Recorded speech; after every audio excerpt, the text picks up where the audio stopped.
This was an insane idea to do twice, I think. But the thing about the Prince Andrew interview, right, is that it is kind of the Bin Laden raid of British journalism, in that every fucker involved got their own self-valorizing media project. Well, we had to make the show twice because it gave us a chance to get the Emily Maitlis voice right. I think we can agree that in this version, Ruth Wilson absolutely nails the kind of eroded vocal cord Prince Harry voice that is definitely how Emily Maitlis really speaks.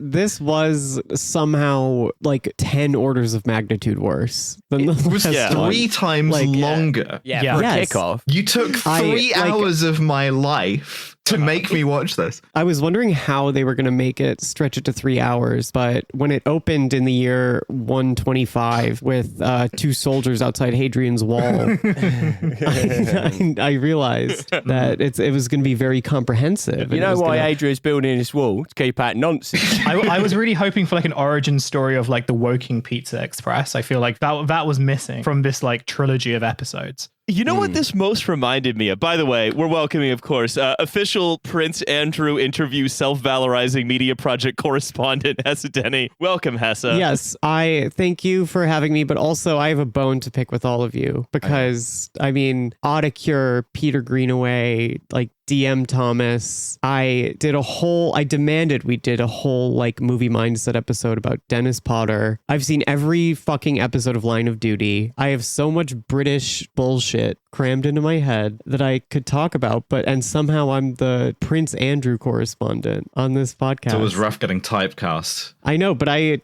truly love it.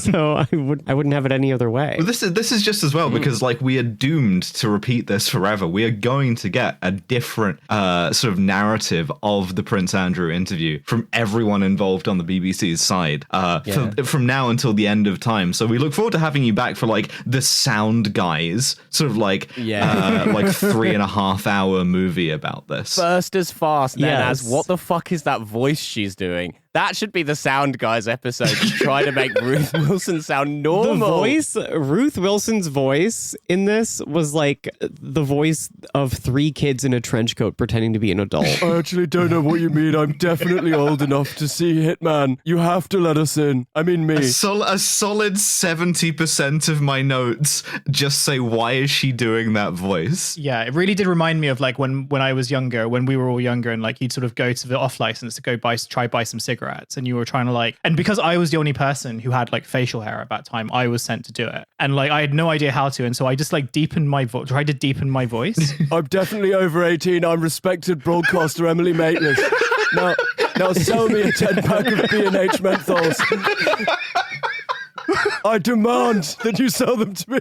I knew we were in for a heater when, first of all, the first time I watched this, for some reason it started me at the 3rd episode, and I had just gotten home from a night out and was a little bit, like off the sauce, as you will. And I was like, this is how it starts with Prince Andrew in like a church, and it's dark. It's really dark as fuck. Like, what the hell? This might be interesting. Also, and then I realized, I love that scene so much because he goes up to the cleaning lady, who might as well be a stand-in for like 13th century peasant talking to feudal lord. Like, she looks up at him with a mixture of fear and awe, and he's like, did you by any chance catch an interview I did on Newsnight? And he says Newsnight with that kind of skeptical voice that only a man that posh in the UK could say it. Like, he says Newsnight the way like a regular posh person might say like TikTok or something, with an air of like, oh, some kind of newfangled business. Like, anything that's come about since 1750 is inherently untrustworthy to him. And I was like, I believe this entirely. After he finishes talking to her, she runs away from him. She like runs like he's You're too old for him. Monster. This is a great series for particularly if you like the the affronted posh person saying the word what. Like, if you want some what, it's got some great ones in this. Oh, I loved Emily Matlis walking around her apartment towards the beginning saying like, the damned Tories are absolutely ridiculous. I am so completely can't believe about the Tories. I hate Brexit. Oh, yeah. There was a lot at the start of like Emily Maitlis, like toast in mouth, listening to BBC News podcasts, like, I'm late for news night. Emily, yeah, and like her like poor house husband who's just like in his little like apron making food and being like, I hope, the kids need to eat breakfast. And she goes on like, she yells at her son Milo about like eating a banana for a really long, like for a much longer time than you'd expect. The fact, listen, I can get the weirdness of her son being named Milo and the weirdness of the voice that she's doing into one drop. My soul dropped from this whole thing. You shouldn't be reading this. I'm serious, Milo. I heard that and it was like a jump scare. That's like late in the 3rd episode. And I was like, you're fucking right, Emily Maitlis. Why am I here? Why am I consuming this? The 3rd episode really plays like they forgot that they had to make a 3rd episode until like the morning of. Why did they? Like, there's like no reason for it to exist. Oh God, we've got to make a 3rd episode out of this. My theory is that they were sort of making it at the same time as the other Netflix film. The other Netflix film was going to come out first, and so it's like you can't just do like a make for make of the same story. You have to have like a 3rd thing to it, but it all feels really disjointed because it does sort of feel like they're really reaching for like some kind of conclusion to this, which is not like, yeah, nothing really happened, and also she decided to quit her big news job to do a podcast. Yeah, no. Do you know what happened? After watching this, I think this reveals a hidden truth about Emily Maitlis, and this might be controversial of me to say, but I think that she's an alcoholic after watching this because she shows up to the interview, she's hungover as fuck. She goes to the bathroom, she's like super hungover. There's a scene where it's 2 a.m. and she Googles Prince Andrew money allegations. She Googles Prince Andrew money, and then calls all of her coworkers and is like, you won't even believe it goes so much deeper than we thought. I just read an article at the Mirror and it's so unbelievable. Yeah, well, look, who among us isn't up at like 2-3 in the morning in the year of 2016 to 18 Googling Jeffrey Epstein? Well, there was one bit where it's like after the interview and she comes home, she's like watching some of the reactions come in and she just goes, vodka. And it's like, she's a fucking BBC journalist. She's not a like detective in Murmansk investigating a series of murders of sex workers. Like, what is this portrayal of Maitlis? Honestly, they did Maitlis so dirty in this. The fucking voice, the portrayer as an absolute fucking nerd, but also an alcoholic. Like, what is going on? It's crazy. There's like, I also like one of my favorite details in the first episode, there's a part where she comes home from work and her husband has left a note like, her soy husband, one of the most soy husbands I've ever seen in a TV show, leaves a note like, I picked up the dog's shit for you because that's my job in the house. Dog shitting in this. Like, it's a weird fixation. Like, her husband compares her to a shitty dog at one point. When my he's disgusting journalist wife. Yeah, he's just like, the dog whose shit is like a weirdly big fixture of this narrative is not the only high maintenance member of this household. Yeah, well, you know who else is a dirty dog, right? That's right. Yeah, absolutely. I mean, they open one of the episodes with a kind of like shared humanity thing between Emily Maitlis and Prince Andrew, where the thing they have in common is waiting for their dog to piss and or shit outside in the morning. In the first episode, Emily Maitlis comes home from work, opens up YouTube, and to cut back and relax, pours a glass of vodka for herself, and watches a YouTube video. Watches a YouTube video that is a slideshow of pictures of dogs. I believe this one unquestioningly. I think that no, absolutely. Yeah. I think there's some absolute truth in this, like it buried like right there under the surface for us to see. So we watched the Amazon series of Very Royal Scandal. Just put this in at the beginning before the fact that we just did like unprompted 10 minutes of feverish recollection about stuff we saw in this. We all had to get it off our chest. We watched as November said, we watched a Very Royal Scandal, the sort of spiritual sequel by the same production company and same people to a very British scandal and a very English scandal. So I guess that's the one that comes third. And they were like, look, This is like a Deep Impact Armageddon thing. Some producer must have like gone from Netflix to BBC, taken the idea with him, and they were like, look, Netflix rushed out Scoop, and they were those idiots. They centered it on that ditz asshole Sam McAllister, who we all know did fucking nothing. This one made me miss Scoop, is the thing. And Scoop is not a good film, but it is a film that makes decisions, whereas this one It is certainly doesn't. a shorter film as well.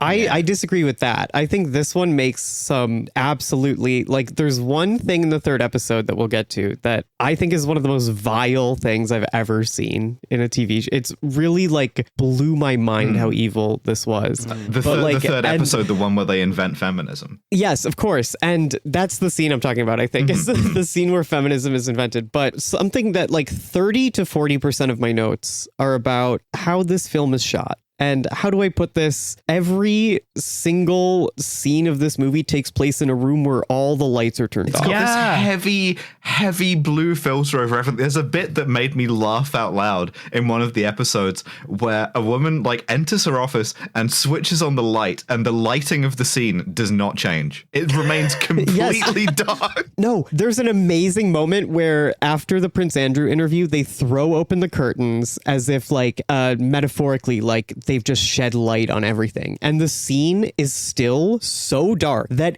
you can't see shit. They tease you because in every single frame, there are 4 or 5 turned off lamps in the background. And it's like, all I can think is that maybe it's a tribute to, you know, the great London bombings of World War II.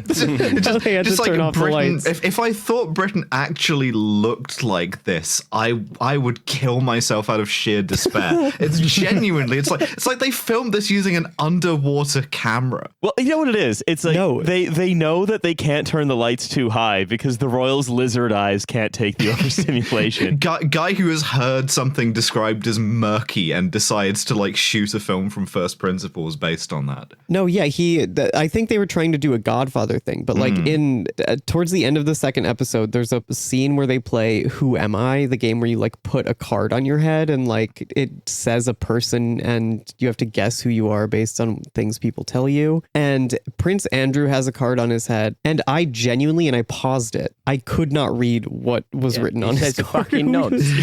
The movie. Oh gosh, am I Ronald McDonald? The series wants you to like turn your brightness up to 100, but I don't negotiate with terrorists, so I watched it at the like correct value for what it is, and I could not see a fucking thing. Yeah, it's one of those things like at the start of Call of Duty where it's like adjust your screen until Emily Maitlis is barely visible. Here's the other thing about this show, right? Here's the other thing about this show is that because it needs to have 3 episodes, and because instead of being like a show about isn't this crazy that this bumbling idiot talked to like this journalist, they wanted to make everybody quite human. They wanted to make everybody have depth of character, and the whole third episode is about the impact of this total non-event that did nothing. And so like what essentially the only place the series can go then is say, yes, Prince Andrew may have had victims, but so too did the embarrassing interview of Prince Andrew have victims, such as his daughter. Yeah, the whole third episode is this weird right of reply thing. Like they give Amanda Thirsk, his disastrous press secretary, this kind of piece to camera about like, well, nobody actually proved that he was fucking kids. So okay, so this is so funny and a really funny comparison with Scoop, because obviously in Scoop they have Amanda Thirsk played by Keely Hawes, right? And she's portrayed as like sort of halfway competent. Amazing. And in this movie, they fully have her played by Joanna Scanlon, the woman who played Terry Coverley in The Thick of It. And she's just playing Terry Coverley. She's just playing the incompetent Dosak PR person. Wait, like, let me see what I wrote down for her, because I honestly, if you were the real Amanda Thirsk and you're watching this and you're just like, you turn it on, you're immediately like, they've made me fucking Coverley comms. They've made me Coverley comms. You're like, you are ringing your fucking lawyer. I wrote that in my notes that she is like depicted as like a dowager that the Marx Brothers would fuck with in like Duck Soup. How Prince Andrew got into my pajamas, I have no idea. The other major difference, right, is that Sam McAllister, played by Billy Piper, is the main protagonist of Scoop. And this one, and like the whole story of Scoop, or one of the stories of Scoop, is Sam McAllister is not come from the same rarefied Oxbridge BBC background the rest of her team does. Retroactively, this series kind of makes her right a bit, because in this, absolutely. She's just this wavy-haired like extra who gets 2 lines of cheeky Cockney Sparrow and then is like relegated to the background for the rest of the whole thing. She might as well have been like Jennifer Coolidge's character in Legally Blonde in this movie. Like, truly. Also, didn't that whole thing about Sam McAllister being this kind of like bolshy working class woman get unraveled by the fact that her parents are tax exiles? I mean, obviously. But even Emily Matlass does that in this fucking show. When they go to the like palace, Emily Matlass delivers the incredible line, "I don't think I've ever drank from a cup this posh before."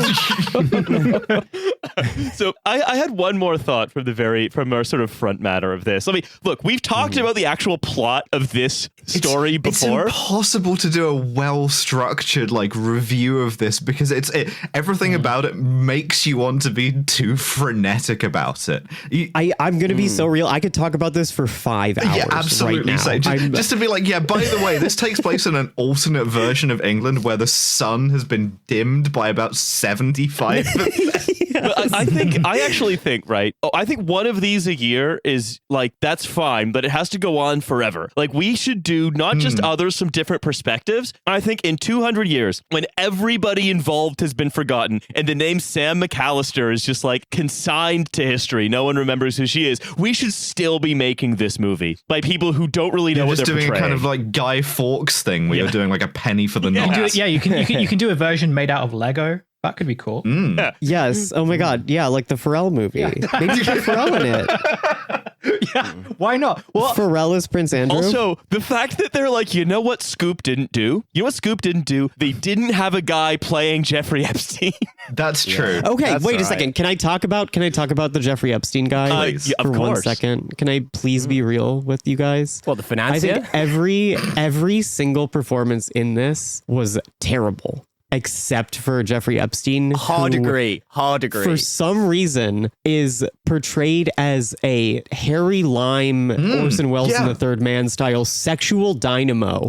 One of the sexiest and like most alluring, charismatic men you've ever seen. Yeah, and it's so jarring. It's wild. He kind of, you get this scene of him sort of creepily threatening Andrew, and it's just like, it's actually well acted. You just can't see it. Yes, it's so fucking, and this guy is killing it. And it is literally, that scene with Jeffrey Epstein made me think there's got to be something wrong with the camera. Like someone did a setting wrong or something, and they were like in the editing room, like, we can't fix this. We can't bring the brightness up. There's nothing we can do. Fuck. We have to have Jeffrey Epstein shrouded in darkness like Voldemort. Well, maybe like the trade-off of doing 3 episodes was like, you can't pay the lighting guys, and they were like, well, we've got to do the 3 episodes. So if that means we just light everything with like room lights, then you could have had 2 episodes of this that you could see, or 3 episodes that you couldn't. Yeah. Yes. No, I'm really excited to see the folk version of this in 200 years. I wish I would be alive to see it, because I think, when it's become confused with all kinds of details of other stories, like it somehow involves Emily Maitlis confronting Prince Andrew in a McDonald's car park. I'm screening a little film I like to call The People's Emily Maitlis. Also, speaking of, right, the other thing is, in Scoop, Emily Maitlis is very much a kind of cold, commanding presence. Yeah, they like jerk her off a bit in terms of like, oh, she's so like intimidating and scary. Whereas here, it's like she has a bad case of protagonist syndrome. No, they've given her like the Bridget Jones disease a little bit. Yeah, I was going to say exactly the same thing. It's pure Bridget Jones. It's like, oh, bloody hell, got to interview Prince Andrew and I'm wearing the wrong knickers. Oh, Christ. Oh my God, because it's so weird. My shitty dog is like knocking stuff over in my house. It's because she's an alcoholic. I'm telling you, that's the subtext of it. There are so many freaks in British journalism, and especially like British TV broadcast media. And Maitlis is like resolutely not one of them. She's one of of the more normal together broadcasters that we have, I feel like. And I just don't understand why they've like sort of like she's like catching strays in this. They're just making her look like a fucking idiot for no reason. There's no evidence that she is an idiot. The thing that it reminded me of, like towards the end of the second episode, I realized that the depiction of Emily Maitlis reminded me of like that episode of The Simpsons where they go to China and they see like this Chinese like communist propaganda play. And I'm like, this is like exactly what this is, but from Emily Maitlis. It's like trying to make her look good, but actually like kind of doing the opposite. And it became like the third episode, her arc in the third episode was unbelievable because they kept trying to like the entire Emily Maitlis thing in the third episode is that they're trying to come up with reasons for her to be sad and conflicted about this interview. And each reason falls completely flat and they can kind of tell. So they try newer reasons every single time. Like they bring up her stalker from the past out of nowhere in like the last 20 minutes, and it's like, okay, why was that not part of the movie earlier then? Well, it's mentioned briefly when they say, has anyone ever been a victim of abuse? And again, she like has a very telling look. No, nothing like that. I've never been a victim of abuse. Yeah, by the way, our feminist hero, Princess Beatrice, is in the room for that line. They do a shot in the last episode of like girl boss Princess Beatrice taking like her seat and like leaning in the room where like all of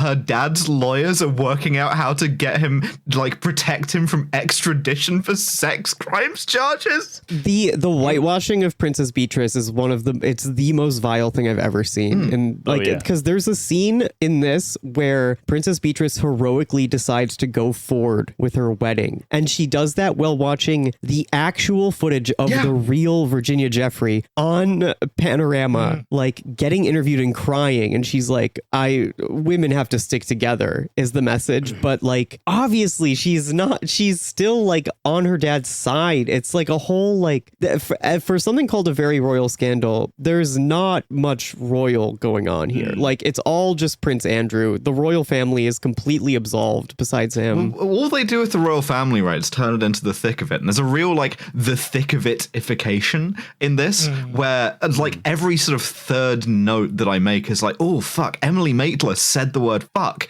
Prince Andrew said cunt, and some of it lands quite falsely because one of the things that it does with the royals is go, here's the Queen's like press secretary, or here's the Queen's private secretary, very kind of like effete mannered courtier or whatever. By the way, by the third episode we're giving him Malcolm Tucker lines. We're all like, he's talking about how this interview is getting like, we're getting our shit sucked through a macerator or whatever the fuck.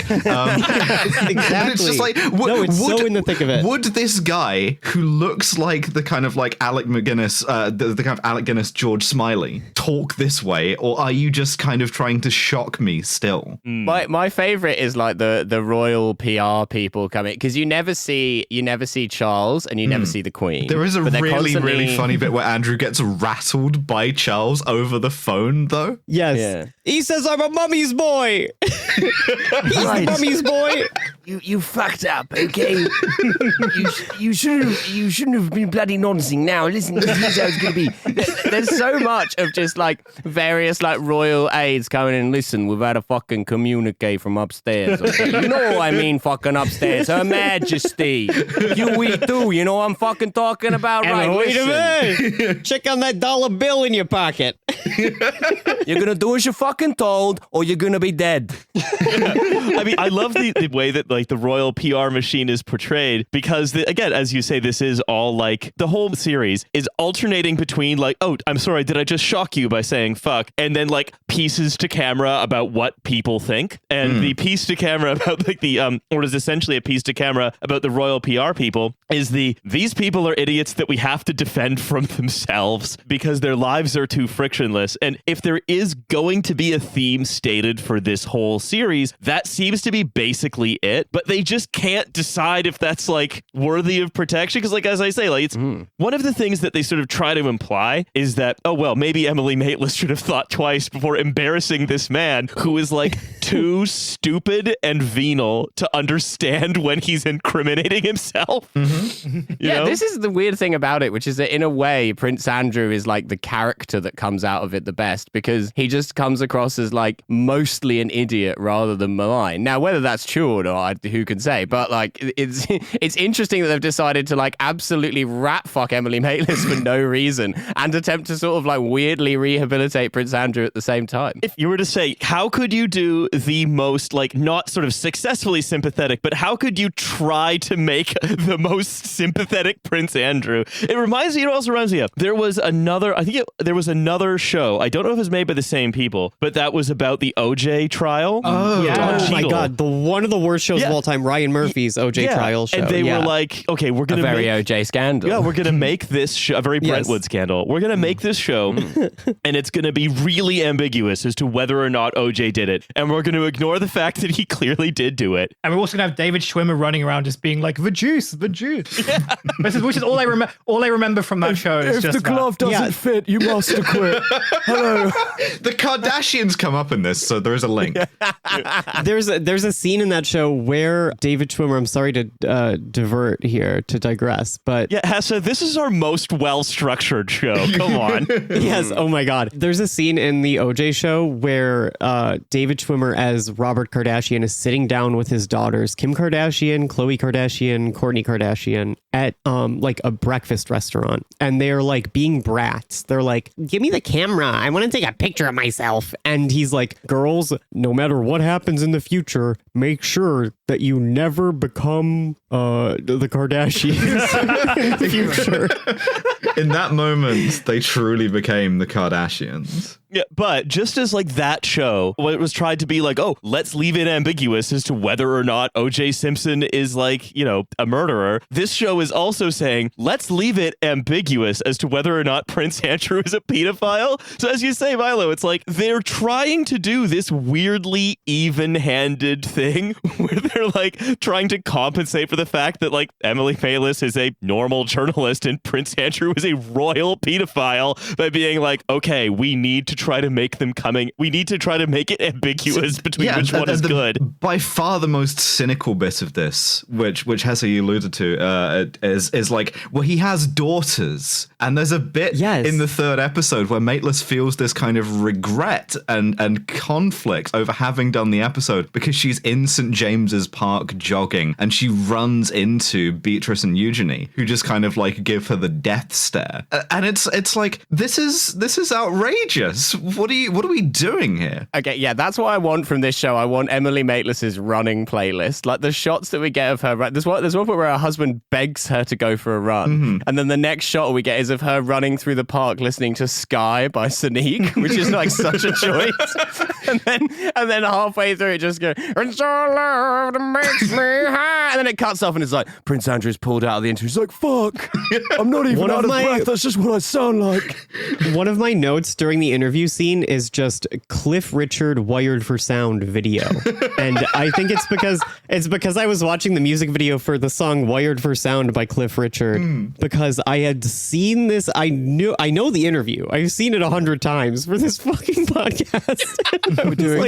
I don't have to pay attention. That's why it's so weird, is because you can watch this on YouTube. You can watch the real thing, and yet both Scoop and this insist on filming the interview more or less in full. Yes, and I think, Riley, the thing that you were getting at, that it's trying to portray it as ambiguous as to whether or not Prince Andrew is guilty. I think that the real crazy thing about the show, like one of the crazy choices that they make that I am obsessed with, is that they genuinely, I think, try to portray it that like Prince Andrew is not competent enough to consent to have sex. It's like it would have been tricked into doing it because he is so stupid. It's also kind of they find a way to make it a woman's fault as well, because the reason why he has this scene with Jeffrey Epstein, the only scene with Jeffrey Epstein, is not because he's like wanting to like get get Jeffrey Epstein to procure underage girls for him to abuse, right? It's because he wants Jeffrey Epstein to pay off his ex-wife Sarah Ferguson's debts, and he looks like this kind of like embarrassed toff who has been lured into the spider's web of this kind of like sort of mafioso pedophile. Prince Andrew, the only crime he is guilty of is loving his wife too much. His ex-wife. Yeah, that's True, why he loves true her love so never much. dies. Yeah. Yeah, exactly. You know, if the Queen is Tony Soprano in this show, he is Johnny Sacks. He loves his wife. He'll pay off her. He'll nonce anyone he has to pay off her debts. I genuinely laughed like out loud. I laughed out loud at the scene where Prince Andrew goes to visit the Queen because he walks into the house, whatever the fuck the royal house, that one house that she's in is called, and he goes through the hallway. All the lights are off. Every single light in this entire show is turned off. And then the Queen's door opens and it's out of focus inside the room, but I counted and you can see inside the room through the thin sliver of the door. You can see 5 lamps surrounding the Queen, and every single one of them is turned on. It's the only lights in the entire show that are turned on, and it's like darkness, Andrew. yeah, the Queen as like this beacon of light, this truthful beacon of pure light, and they're like, it's the whole like a huge plot point in the show is like, oh, the Queen hates Andrew, is always, and Andrew meanwhile is famously her favorite child. It's like they don't even. She feels betrayed by him. Like when this interview drops. Yeah. I can't believe you betrayed me by having your crimes eventually become public. Have you spoken to Mummy about these? they keep doing this thing, and it's the same thing that Scoop buys into, even more so given that this is determined to valorize Mateless, right? Getting this interview, not just getting this interview, but doing this interview required some like incredible journalistic acumen, when what seems to have actually happened, if you watch the thing, is Mateless asks him, did you do any of the noncing? And he panics and immediately says several like unforced admissions that make him sound extremely weird. He crit fails the speech check. Yeah. And like the real thing about this, all of these movies that we've watched, because it feels like we've watched 1,000 of them. It feels like I've been watching these movies every day for my entire life. And the like whole thing is that they are pretending to be about the truthful and brave and beautiful journalism of the BBC, when really the crazy thing about the Prince Andrew interview, I realized watching this, is that it is a spectacular failure of like modern PR, or not even that. It's what the thing I actually realized by the end of this show was that it's a spectacular success of modern PR, because the like royal family's PR people were like, we got to cut Andrew loose, dude. We got to just let him go on TV and go crazy, because we got to like, and then just cut him off because like he's a dead weight. If we want to make the Godfather comparison, it's like taking credit for killing Fredo. Like, okay, who cares? Yes. Yeah. It's I feel like we are like doomed to watch every version of this movie in every universe. We're living the plot of Everything Everywhere All at Nonce. There we go. All right. How long were you working on that one? The one thing that becomes clear in this movie versus Scoop, right? Because Scoop is all about just like tricking Andrew's idiot PR people into letting him immolate himself on TV. Which is closer to being the story, right? Yeah. By far. Yes. Yeah, why are they so having a go at Mateless here? It's great. Like the amount of times you see her with her hair in rollers, the amount of time you see her spending thinking about shoes. It's such a like bafflingly sexist portrayal of Emily Mateless for like no reason. Both of these movies are so sexist, and it's really crazy. It the really fucking is shoes bit. There's a bit where she walks into her editor's office at Newsnight, and it's like, what should I wear for this interview? And she's got 2 pairs of heels, and she's like, monarchist, the conservative pair of heels, or feminist, the sexy pair of heels. And her editor goes, first wave or third wave? And she says third wave, obviously. And it's like, what are we doing here? What is this for? She's not transphobic. She's not. That's for us. That's for us. No. Cool. Fantastic. Also, I don't even know if that's true. Like, I also think that she might not. Of course she fucking is. No. But like, Yeah, of course. oh my God.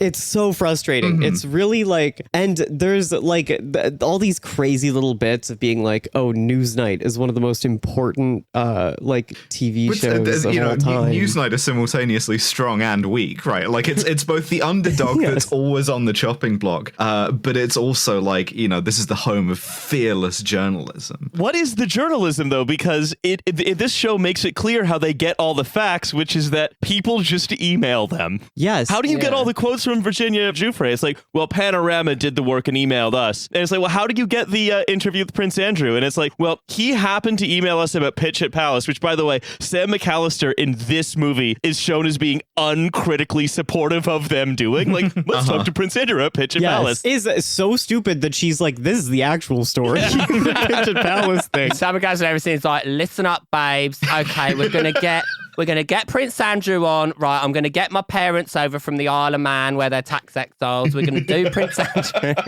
Yeah, no, she is portrayed as like the woman who Hugh Grant is like gets caught sleeping with in Bridget Jones, and meanwhile Emily Maitlis is Bridget Jones. Yeah, well, so but also like the only journalism that the Newsnight team does is receive emails and then present them to Prince Andrew. That's not true because there's no like researchers besides Panorama in this. We do see Maitlis doing her own research, which comprises like Googling Prince Andrew money at like 3 a.m. with a sort of like pint glass full of vodka in her hand. Yeah. She learns something at one point from reading a 5-year-old Mirror article online. And I'm like, you are a journalist. Is this what journalism is now? Just reading other journalism?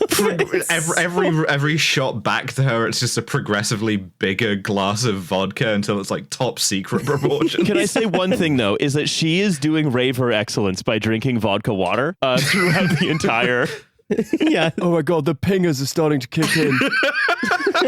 Just carrying my rainwater butt full of vodka to Buckingham Palace. She had a half full bottle of Pepsi and she put a dropper of a few drops of GHB in it. She's researching Jeffrey Epstein. I will say that like the bit that is accurate is that element of like the stories that they'll sort of come across as like these big scoops are things where once you go back enough, it's like, oh, this was published by like a newspaper years and years ago and everyone ignored it, and now it's sort of become of interest for like some reason. And it's sort of like one of the questions I had both in Scoop and in this is like, there's no sort of like reasoning behind why this becomes a story after a long time when it wasn't. So from what I remember in Scoop, it was like, no, like the Andrew Epstein connections have been there for a while, and it was sort of actively, the impression was that this was actively ignored for like, this is too much of a tabloid story. But in this one, it seems like, even though we have the story of like, yeah, Epstein kind of died, well, like Epstein was sort of arrested and then he like, killed himself and stuff. And so legally we are now allowed to do it. There doesn't seem to sort of be like any kind of introspection as to like why this was left for so long, or what sort of is like its most like. I was thinking about this in terms of, okay, are they going to contrast this to like the wall-to-wall coverage of like the Brexit sort of negotiations that was happening at the time, and they sort of touch on it but they don't really go any further than that. Brexit exists in this mostly to kind of set up Emily Maitlis sort of like running out of the house in the morning with the like toast in the mouth and the kind of like water cooler full of vodka, being like, fucking Brexit, and her husband's just like, please remember to eat some fiber today, honey.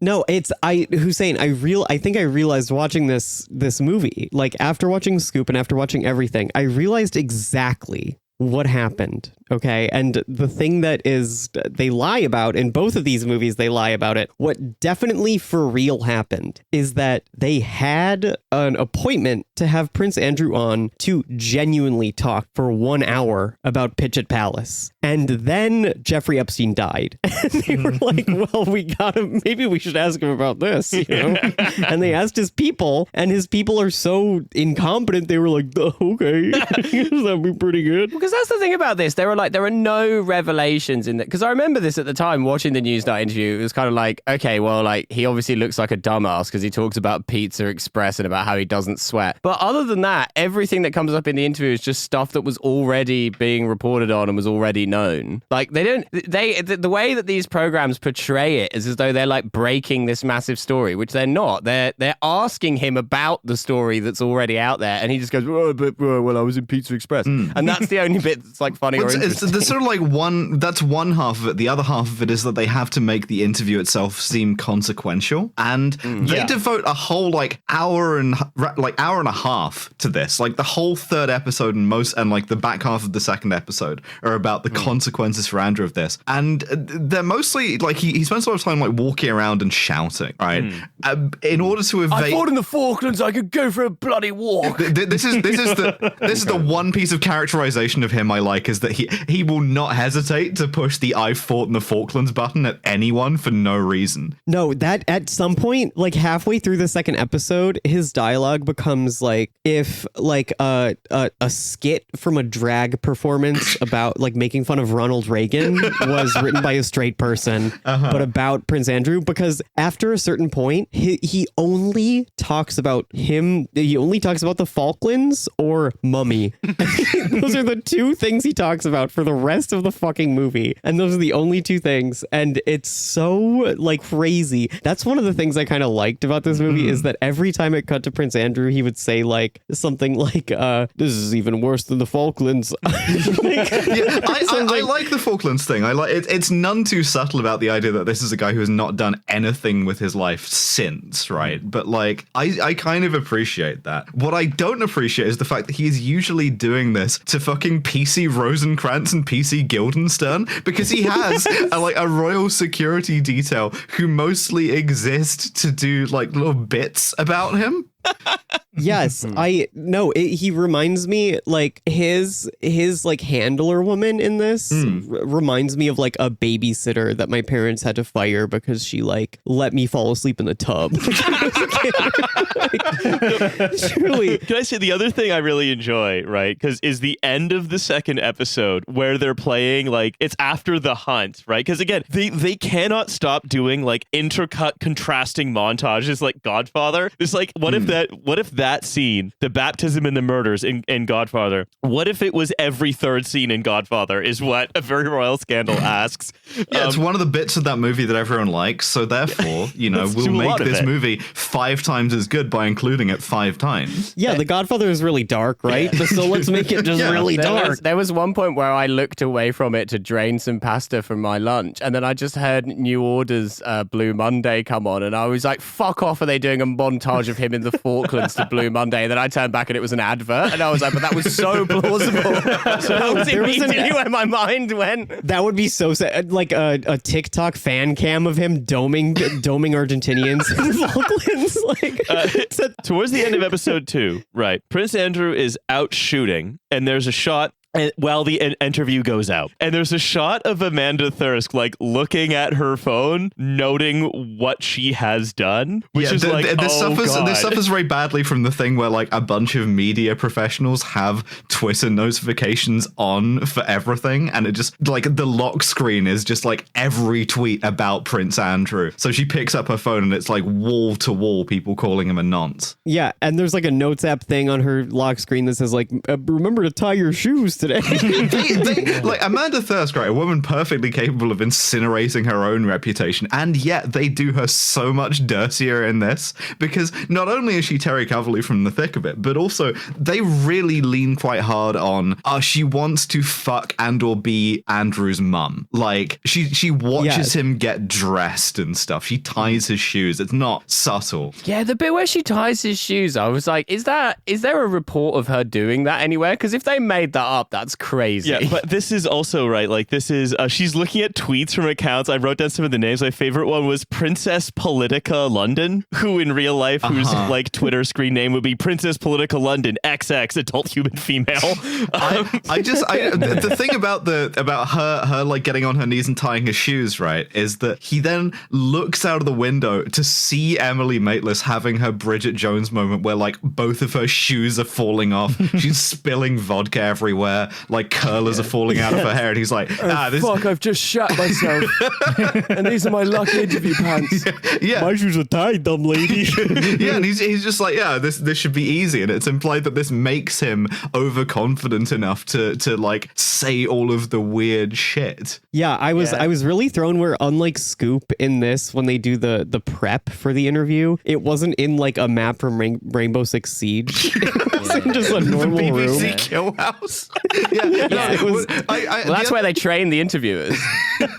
The other thing about this too is that Scoop makes the concession that Prince Andrew can be likable and charming, whereas this one like doesn't grant him that power, and instead, so what you have is Amanda Thirsk, this woman who is like perfectly in love with and perfectly taken in by this guy who is just relentlessly abusive to everyone around him all the time, unless he's saying something incredibly stupid and self-incriminating. And also, this has just occurred to me, but like the implication of the portrayal of Mateless is that she's like, you know, she's like a savant interviewer. Like she's one of those like she's like a pure talent player, you know, like Gascoigne or Best. Like she can turn up to the match like stinking of vodka and cigarettes and having been up all night and still smash the interview because she's just that good. Like she just plays on feel alone. Like everyone's like, God, she looks fucked. She just walks and just goes, yeah, what about you being a nonsense? like, fuck, she's got him. She's got him. Like, they could have put him. They could have set a dog in the seat opposite him. He would come out as a pedophile. Okay, can I talk about one of my other favorite scenes? Is the game of charades at the end of episode 2 that's like full of both farting noises and also ominous music. Yes. Oh my God. And there's a part where he like walks out. Both episode 1 and episode 2 end with him in like a house, a manor, playing a game with someone, and then walking to a different room that somehow looks like it's outside, but it is also in his house, and it is even darker than the room he was just in. Like there's even less lights on, and it's him being told that there's an important phone call for him. Like they really portray him as like if Lenny from Of Mouse and Men was like given $1 billion. Like also, they don't even have the confidence to suggest that this is weird on their own, so they always fall back on this crutch of these 2 cops who are just like stood outside while he's making farting noises, being like, yeah, he's a bit weird, isn't he? Yeah, this jumped out at me because they make a whole thing of just like the comms team trying to get hold of him while he's on this shooting weekend, and because you know everyone's calling him a nonce and they can't get hold of him because he's like turned his phone off because he's focused on the birds. But then it's like, okay, why don't you call one of the 2 special branch cops who have to be stood next to him at all times? Why don't you just do that? Like the idea that like a British prince can drop off the map is so just like willfully absurd. No, and this I think is the absolute craziest thing in both of these movies that is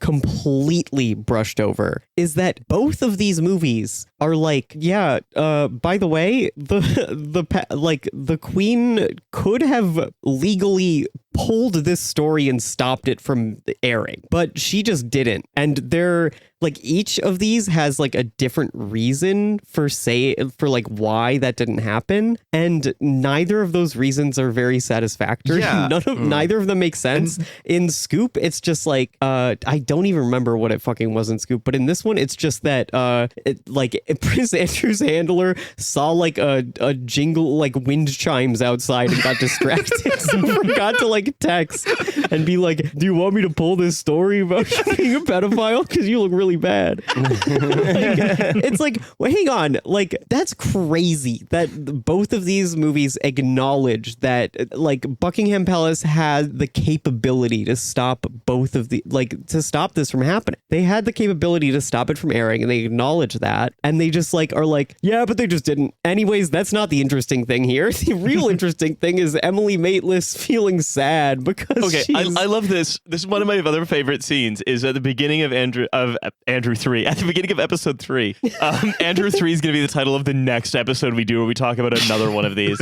Yes, absolutely. Where this like American anchor says, "Tell us, Emily, how's it feel to take down a member of the monarchy?" And Emily Maitlis is like momentarily sad. Like the other thing that's weird about this is that there's a couple of American voiceovers in this, and they couldn't get anyone who could do a convincing American accent. I'm right here. Come on. There's a really funny bit where that American anchor's talking to Mateless, and then Mateless is going into the details. Like, well, you know, Prince Andrew was very candid with me, and then the American anchor just goes like, "Wow, so interesting," in like the most like I don't give a fuck tone of voice I've ever heard. So the other thing is, so after that airs, then we have probably like the worst conversation of the entire 3 episodes, which is Beatrice being like, "I think I should call off the wedding," and Andrew being like, "No, don't have this stupid interview getting in the way of your special day." But they it's like meant to like humanize him a bit, right? Yeah. It's that he loves his daughters and he doesn't Why are want they to like. humanizing him? Have you Why? seen Beatrice and Eugenie, the 2 least human-looking women on Earth? Yeah, no, they are definitely stone cold They look like psychopaths. pugs. There is no There's, like, Well, it's actually very cruel what they've done to Beatrice and Eugenie with inbreeding. You know, that's like just neither of them can flatly breathe true. properly. That's not even a joke. That's just true. like there's a scene where like Beatrice is in the back seat of a car like pulling into the house or whatever, the palace, and there are all these like paparazzi around her, and it's one of those like intercut scenes where it's like, oh yeah, we totally bodied the royal family, it's sick. Like I think it's the cut that happens right after they ask like, how does it feel to take down a royal, and then it cuts to Beatrice looking sad in the back seat of a car as like the paparazzi snaps photos of her. Everybody is fighting their own battle, and you don't even know what that is. Sometimes it's like your dad being a pedophile, I guess. Yeah, I feel like in reality, Beatrice would have been like just like staring like straight ahead. Like I feel like that's like she's like one of those people that is in an airplane and doesn't listen to music or watch a movie or anything. Just stares straight at the seat in front of them for 5 hours. They should have shot the father of the bride speech in full. Like, oh God, they grow up so fast, don't they? Yeah, don't I know it? Anyway, no, it's great to be here. Obviously, Well, not so great, you know. Sorry. No, I'm kidding. I'm just joking. But this is my second public speaking engagement of the month. Let's hope it goes better than the last one. Anyway, he definitely said that for real. He definitely said that. And everyone laughed. Every single person definitely laughed because I looked up like Beatrice after this and I'm like, what? Like, did she like cut him off or something? And every single article is like, she's so torn. Of course She's just she did. playing- She's going to get fucking hip dysplasia in a couple of years or whatever. Like, you might have heard that there's a woman coming after me for my money, but enough about this wedding. Milo, do you write Prince Andrew's father of the bride speech? I So should. good. This is fire. Yeah. No one's applying for that job. So can I say, by the way, my other favorite scene, I have so many favorite scenes, is like Prince Andrew deals with the guilt of being relieved from his royal duties, which is just like, he's still Prince Andrew. He's just not like ribbon I know cutting what you're gonna anymore. say. By like running to the kitchen and cleaning a dish. yeah, I quite like this bit that he's shit at doing dishes because he's never done it before. And so he's just kind of like yelling at his stuff, furiously scrubbing this giant baking tray and getting water everywhere. I kind of like this. Also, I like the idea of applying for the job as Andrew's like joke writer and trying to get him on like Have I Got News for You as a guest host as the first step back. I'm going on the Have a Word podcast. And all I can picture is Anthony Jeselnik like auditioning to be Prince Andrew's joke writer and being like, the last kid I raped fucking sucked. I didn't even call. Prince Andrew should start his own podcast called Mummy's Basement. It's like him and Lawrence Fox and Gary Glitter. I mean, wouldn't it be called like Call Me Mummy or something? And it would just be like, Yes, call her mommy.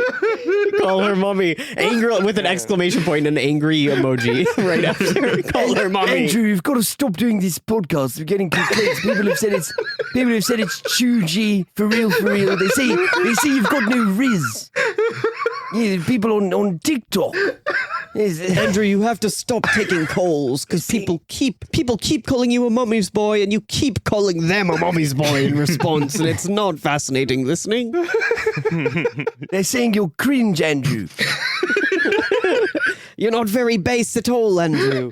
Milo Yiannopoulos, this is his next big like pickup for his. The denouement of the whole thing is then the question of like, oh, is Emily Maitlis now too guilty from embarrassing Prince Andrew to continue on being a journalist on Newsnight? And what will Prince Andrew do now that he's like had to wash one dish one time? And like, because they're like, we have to fill another half hour. There's a completely implausible bit where the Queen's like private secretary, fucking George Smiley, shows up to deliver the epic royal clapback to Andrew. But because he's doing the like, you know, where will I go? What will I do thing? And this guy is like, you have to live with the consequences of your actions in this completely dark room where they can't even afford to have somebody make the tea and nobody knows how to make it themselves. Oh yeah, that's so funny when the woman goes, I'd offer you a cup of tea, but we've had to let all the staff go. It's like, obviously I couldn't possibly make tea myself. That would be insane. I don't know where it is in the alphabet. Lift a kettle?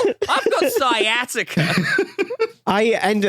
For the listeners who haven't watched this and don't, if you're listening to this, do not watch this. This, I really cannot stress enough how dark this is, like visually. It is impossible to see what's going on at any point. It is like, I genuinely like twice thought that I was like, there's no way my TV brightness isn't accidentally all the way down. It was just fully up. I turned it all the way up and it didn't help at all. It's not well done in so many ways. They're trying to fit it into the new like Batman TV show universe, where everything is still dark in that TV. Oh my God, yes. I mean, they basically have Michael Sheen wearing a sort of Colin Farrell amount of prosthetics in this.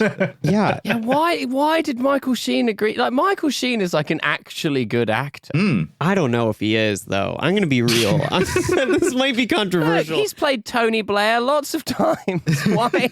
He's been good in other things, but in this, well, the same with Ruth Morgan. He's the go-to like British main guy who's also a character actor guy. That they go. It's like, oh, we couldn't get Steve Coogan. Let's go to the second person in the role. He's kicking the shit out of Ruth Wilson as Maitless. I don't know what Ruth Wilson was smoking. I guess I guess the Twilight money sort of ran out, and he's got a mortgage to pay still. So I love him. That's the only thing I've ever liked him in Twilight. Honestly, I remember when I was 12, I rented the movie The Damned United on just for no reason on That's iTunes. An interesting choice. Like in Buffalo, New York, like a little gay little 12-year-old for no reason watching The Damned United. Doesn't even follow soccer or know any. I was like, damn is in the title. That's why that's cool as fuck. And I was like, this movie fucking blows. Dude, this is so boring. But so the back half of the last episode, which they're just trying to find stuff to talk about. They're like, okay, well, I guess the drama now is going to be, will Prince Andrew get extradited? Will it go to trial? Are they just going to pay the hush money? And again, we know what happens, but in order to make it dramatic, they pay the hush money because of Princess Beatrice doing the like lean in girl boss thing as well. Yes. Prince Andrew is desperate to go to trial to clear his name, but also it becomes a kind of like farce comedy because he has to run away from process servers.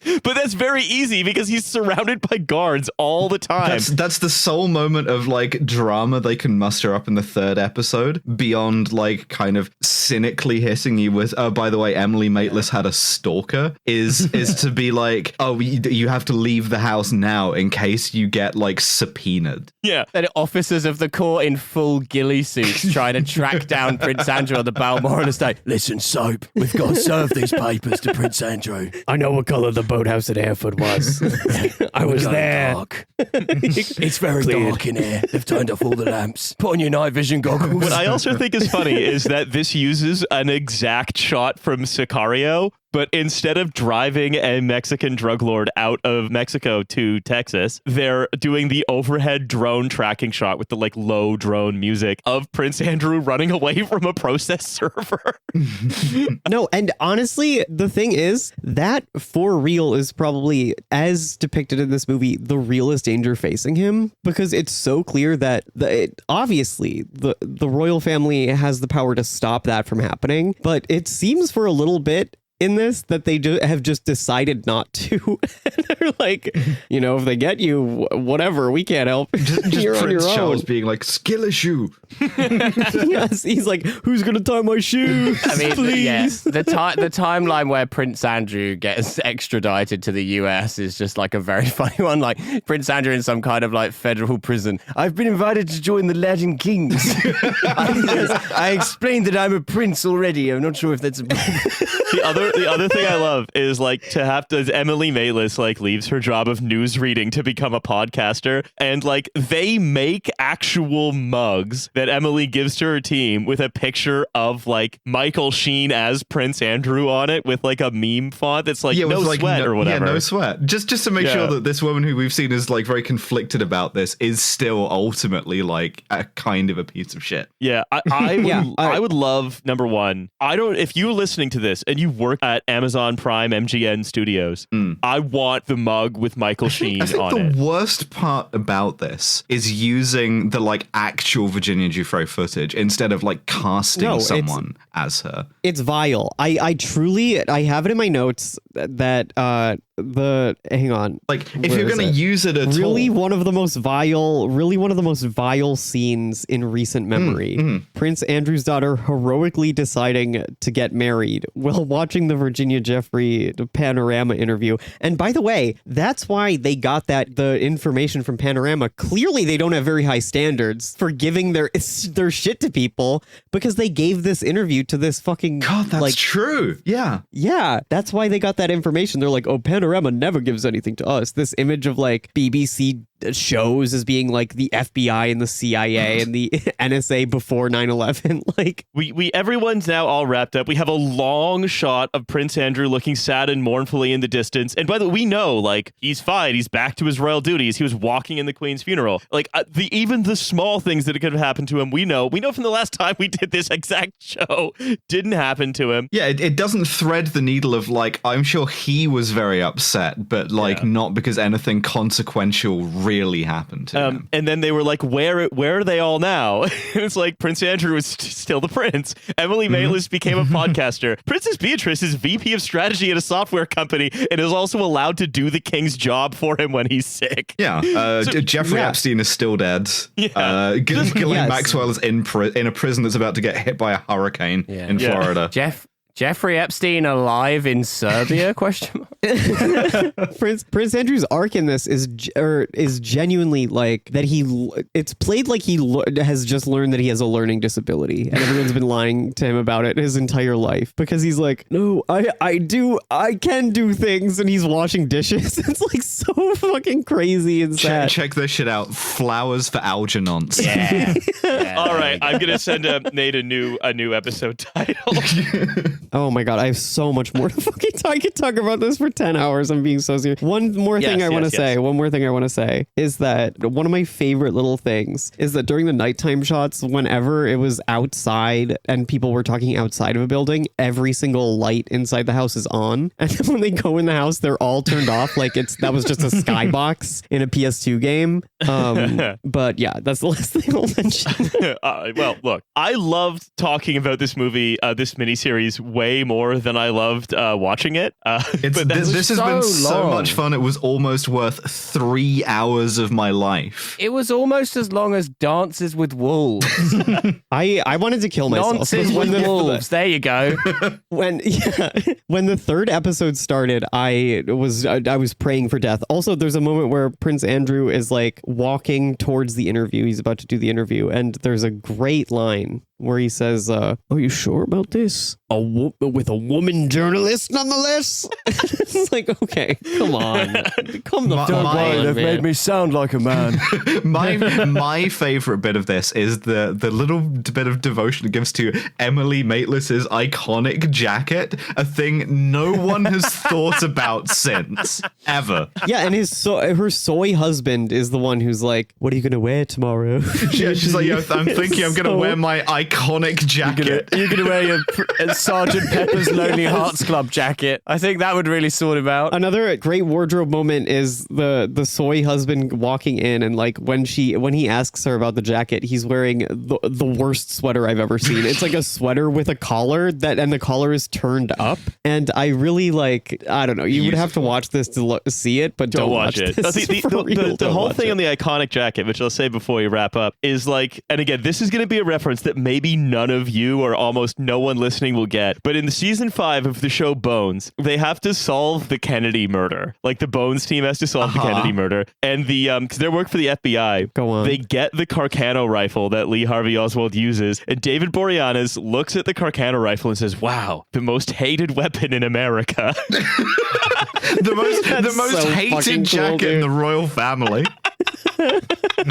Anyway, wow, I really wish this was a Toyota Prius. A new Toyota Tundra with a brand new backup camera. Yeah, look, depends if you're in the CIA or the mob. Is it the most hated weapon? It's Bones. We're never going to get to the crime scene on time. Don't worry, Booth. The Toyota Yaris X-Drive has a flight navigation system. Okay, we got to stop. We got to wrap this up. Hesse, I'm so sorry that this is like your role on our show. Hey, it's a pleasure. It's truly an honor and a pleasure under any circumstances. I genuinely feel like a head high after talking about this show so much. And thank you all, of course. Do you want to come on Kill James Bond to talk about this exact same series for another 3 hours? Yes. Oh, wait. Before we go, Riley, have you told everyone what my idea for this episode was? Because Riley messaged me on Twitter and was like, there's a new Prince Andrew thing. And I immediately, with no hesitation, sent back, okay, here's the plan. What if we just watch like the movie Cats?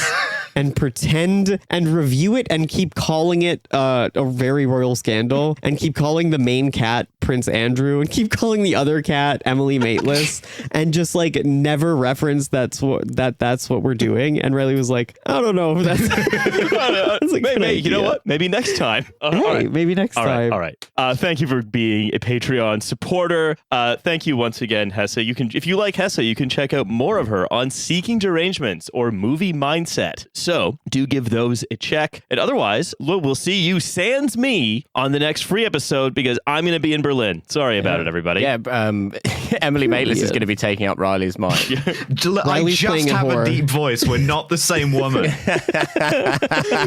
You have a much higher voice than this portrayal of Emily Mateless. Yeah, I loved Emily Mateless in The Venture Brothers. I thought that was so good. Yeah. She wishes. I'm duty bound to tell you all about my UK tour, because it is so soon. Specifically, Glasgow, 23rd of October, Dundee, 25th of October, Newcastle, 26th of October, Edinburgh, 27th of October. Those are all really soon. Please grab tickets to those. There are many other dates also which are further away, so I won't name them individually, but I'm coming to many cities near you. There will be a link in the show notes, or just go to my website. Thank you. No, one more thing. Seeking Derangements is doing an election night live show on November 5th in New York, and I know you have New York listeners, because I was one of them before I was a guest. So come on out to that.